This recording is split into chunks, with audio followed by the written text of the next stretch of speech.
23 दिसंबर 2024 की सर्द सुबह हड्डियों को कांपने वाली ठंड और यूपी के सहारनपुर बीजापुर नहर के किनारे का सुनसान इलाका। झाड़ियों के किनारे बनी करीबन 6 से 7 फीट चौड़ी उस कच्ची पटरी पर इक्का दुक्का लोग ही कभी कभी निकलते थे। इसी पटरी पर उस दिन एक जली हुई मारुति कार मिलती है। कार के भीतर ड्राइविंग सीट पर एक आदमी की जली हुई लाश भी मिलती है। पुलिस को खबर मिलती है और कुछ ही देर में सायरन बजाती हुई गाड़ियां मौके पर पहुंच जाती हैं। लाश पूरी तरह जल चुकी थी। पहचान का कोई जरिया नहीं था। ऐसे में पुलिस गाड़ी के रजिस्ट्रेशन नंबर को ट्रेस करती है तो पता चलता है कि यह मारुति कार कानपुर के किसी शख्स के नाम पर थी, लेकिन इसे करीबन 8 बार बेचा जा चुका था। जांच होती है तो पता चलता है कि करीब 2 ढाई महीने पहले इस कार को बागपत में रहने वाले डॉक्टर मुबारक नाम के आदमी ने खरीदा था। पुलिस अभी इस तहकीकात में जुटी ही थी कि 26 दिसंबर को सोनू नाम के एक शख्स की गुमशुदगी की रिपोर्ट दर्ज होती है। गुलजार नाम का आदमी बताता है कि यमुनानगर में रहने वाला उसका भांजा सोनू 22 दिसंबर से लापता है। फिलहाल वह हबीबगढ़ में रह रहा था और उसे शक है कि नहर के किनारे गाड़ी में जो लाश मिली है वह उसके भांजे सोनू की हो सकती है। पुलिस केस दर्ज करती है और जांच शुरू कर देती है। इस केस में पुलिस के सामने अब दो नाम थे, पहला डॉक्टर मुबारक और दूसरा सोनू। ऐसे में पुलिस उस जगह पर अपने मुखबरों का जाल बिछाती है जहां जली हुई मारुति कार मिलती है। पुलिस का यह आइडिया काम करता है और 27 दिसंबर को मौके से एक आदमी को हिरासत में ले लिया जाता है। यह आदमी कोई और नहीं बल्कि डॉक्टर मुबारक था। पूछताछ में मुबारक कबूल करता है कि यह कार उसकी ही थी और उसने ही इसे जलाया था। अब यहाँ कई सवाल खड़े हो जाते हैं। मुबारक ने उस कार को क्यों जलाया? कार में मिली लाश किसकी थी?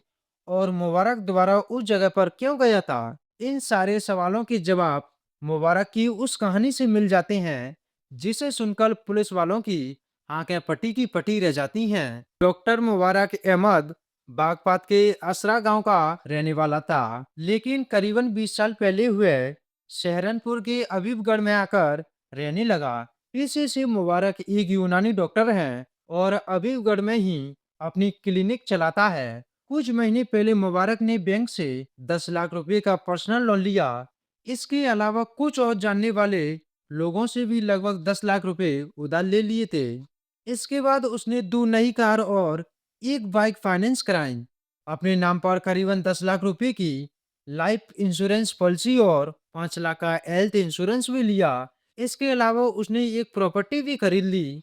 मुबारक को लगा कि इन सभी की किस्तों को वो अपनी डॉक्टरी की कमाई से चुका देगा, लेकिन कर्ज लगभग 25 से 30 लाख का हो चुका था और लेनदार अपने रुपयों को मांगने अब उसके घर आने लगे थे। एक दिन मुबारक टीवी पर क्राइम पेट्रोल का एक एपिसोड देख रहा था। इस एपिसोड को देखते देखते ही उसके दिमाग में एक आइडिया आया और उसने एक खतरनाक प्लान तैयार किया। प्लान में कोई चूक ना हो, इसके लिए उसने क्राइम पेट्रोल के इस एपिसोड को 10 बार देखा। प्लान था अपनी कदकटी की किसी लाश को तलाश कर गाड़ी में जलाना और खुद को मरा हुआ साबित करना। ऐसा करने से जहां पर्सनल लोन की रकम माफ हो जाती है, वहीं 10 लाख रुपए जीवन बीमा के भी मिल जाते। अपने प्लान के लिए मुबारक ने करीब 2 ढाई महीने पहले एक सेकेंड हैंड सस्ती मारुति कार खरीदी। अब जरूरत थी एक ऐसी लाश की जो उसके ही कद कड़ी का हो। बहुत तलाशने पर भी ऐसी लाश नहीं मिली और एक दिन उसकी नजर अपने रिश्तेदार की फैक्ट्री में काम करने वाले 30 से 32 साल के सोनू पर पड़ी। सोनू कद कड़ी में डॉक्टर मुबारक की ही तरह दिखता था। पिता मर चुके थे और माँ ने दूसरी शादी कर ली थी। रिश्तेदारों के नाम पर केवल गुलजार नाम का एक मामा है। ऐसे में मुबारक को सोनू के अंदर अपना वो शिकायत दिखा जिसके जरिए वह अपनी खतरनाक प्लानिंग को अंजाम दे सकता है। मुबारक ने सोनू से दोस्ती की और धीरे धीरे उसके साथ शराब भी पीना शुरू कर दिया। मुबारक को अपने प्लान के लिए गाड़ी मिल चुकी थी, शिकार भी उसके सामने था और जब जरूरत थी केवल ऐसी जगह की जहां वो अपने प्लान को अंजाम दे सके। इसके लिए उसने बीजूपुर इलाके में नहर के किनारे की उस पटरी को चुना जहां से इक्का दुक्का लोग ही गुजरते थे।